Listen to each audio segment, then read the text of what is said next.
Okay, Your Honor. my office received reports that there were ghost projects in the municipalities of Kalumpit, Malolos, and Hagonoy in the province of Bulacan. Can you confirm this? Yes, Your Honor. That's true.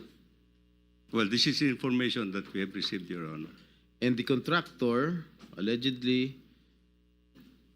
Wawaw Builders, correct? That's correct, Your Honor.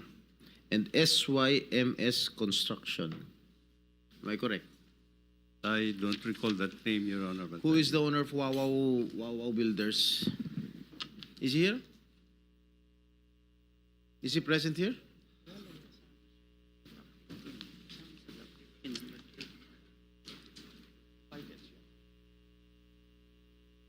Senator Jinggoy was invited but walang reply as of now. May I know who is the legitimate owner of this construction company? Mark Mark Alan Arevalo. Alan Arevalo. All right.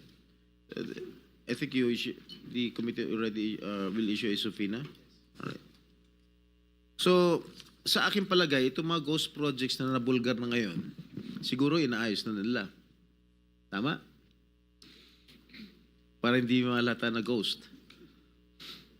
And I don't think that they will have that capability anymore, Your Honor, because I think if these were ghost projects in the first place, they would not have delivered the time actually to do anything at this point in time.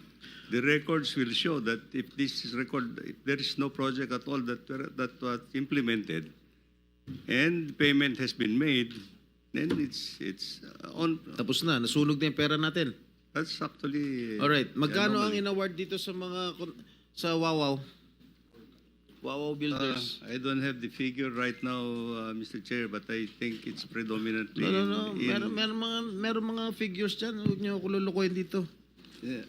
Labas niyo kung magkano yung in-award nito sa Wawaw Builders. Mga ghost projects. We'll wait for it.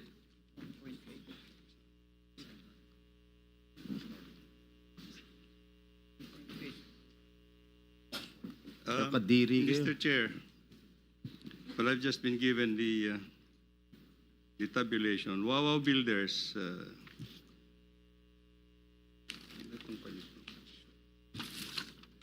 Wawaw Builders. The number of projects, the total projects, total cost of the projects that have been implemented is 9 billion.